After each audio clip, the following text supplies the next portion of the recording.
নমস্কার বন্ধুরা, Dipa kitchen house and ডায়েরিতে আপনাদের সকলকেই স্বাগত। তো আজকে বানাতে চলেছি নিরামিষ পনির তরকারি। তার জন্য গরম জল করে নিয়েছি আর এই পনিরটিকে ভালো করে ধুয়ে নিয়েছি সেই গরম জল দিয়ে। এবার এই পনিরটিকে আমি ভালো করে ছোটো ছোটো করে ডুমডুম করে কেটে নেব। তো দেখুন, আমি পনিরটি নিয়ে নিয়েছি আর এইভাবে ছুরি দিয়ে পিস পিস করে এটাকে কেটে নিচ্ছি।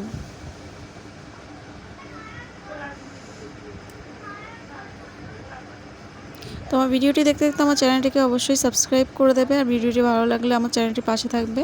তো এইদিকে দেখুন, আমি পনিরটিকে কেটে নিয়েছি আর এখানে মশলা করার জন্য আদা নিয়েছি আর নিয়েছি কাঁচা লঙ্কা, জিরে, তেজপাতা আর একটা শুকনো লঙ্কা। আর এদিকে আলুগুলোকে আমি ভালো করে ডুমডুম করে কেটে নিয়েছি। এদিকে আমি পাটা নিয়ে নিয়েছি আর এখানটায় আমি মশলাগুলোকে বেটে নিচ্ছি। তো আজকে ইচ্ছা হলো একটু উনুনে রান্না করি, তো তার জন্য একটু অন্যরকমভাবে রান্না করছি। তো আমি ঘুরতে এসেছি বাড়িতে, সেখানে এসেই আর কি এটা রান্না করছি। তো এখানে দেখো মশলাটা বাটা হয়ে গেছে আর এদিকে পনিরটার মধ্যে এবার লবণ হলুদ মেখে নেব। তার জন্য দিয়ে দিলাম হলুদ আর দিয়ে দিলাম হাফ চা চামচ মতন লবণ, দিয়ে এটাকে ভালো করে মেখে নিলাম। এদিকে আমি উনুনে কড়াই বসিয়ে দিয়েছি আর কড়াইটি গরম হয়ে গেছে, তেল দিয়ে দিলাম। তেলটিও গরম হয়ে গেছে। তো এবার আমি এগুলো ভেজে নেব পনিরগুলো। তো আমি সামান্য লবণ দিয়ে দিলাম যাতে পনিরটা লেগে না যায়। এবার আমি পনিরগুলোকে এইভাবে দিয়ে ভেজে নিচ্ছি। এভাবে আমি সবগুলোই দিয়ে দেবো এর মধ্যে, দিয়ে হালকা হালকা করে নেড়ে ভেজে নেব। তো দেখো আমার পনিরটিও ভাজা হয়ে গেছে। এবার আমি পনিরটিকে নামিয়ে নিচ্ছি আর এদিকে সেই তেলের মধ্যে আলুগুলো দিয়ে ভেজে নিচ্ছি। এবার দিয়ে দিলাম এর মধ্যে একটু লবণ, একটু হলুদ দিয়ে আলুটাকে ভালো করে নেড়ে চেড়ে ভেজে নিয়েছি।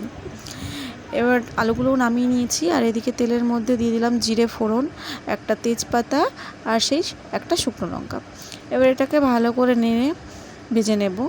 তো আমার এগুলো ভাজা হয়ে গেছে। এবার দিয়ে দেবো সেই মশলাটা দিয়ে এইভাবে ভালো করে আমি এটাকে কষিয়ে নেব। সামান্য একটু লবণ আর 1 চামচ মতন হলুদ দিয়ে দিয়েছি, দিয়ে এটাকে একটু চিনি দিয়ে নাড়াচাড়া করে কষিয়ে নিয়েছি। আর ওই ভেজে রাখা আলুগুলো এর মধ্যে দিয়ে দিলাম, দিয়ে এটাকে ভালো করে নেড়েচেড়ে কষিয়ে নেব। তো দেখো আমার এটা কষানো হয়ে গেছে। এবার আমি এর মধ্যে পরিমাণ মতন জল দিয়ে দেব। তো আমি এর মধ্যে জল দিয়ে দিয়েছি। এবার এটাকে আমি ফুটিয়ে নেব যাতে আলুগুলো ভালো করে সিদ্ধ হয়ে যায়। তো দেখো আমার আলুগুলো সিদ্ধ হয়ে গেছে। তো এবার আমি এর মধ্যে পনিরগুলো দিয়ে দিচ্ছি। তো এর মধ্যে আমি পনিরগুলো দিয়ে দিয়েছি। এবার এটাকে নেড়ে চেড়ে দেখুন পনিরটি রেডি হয়ে গেছে আর কত সুন্দর হয়েছে। তবে আপনাদের কার কার নিরামিষ পনির খেতে ভালো লাগে অবশ্যই কমেন্টে জানাবে। তো আমার ভিডিওটি এই অবধি, দেখা হবে নেক্সট ভিডিওতে। চলো বন্ধুরা, টাটা।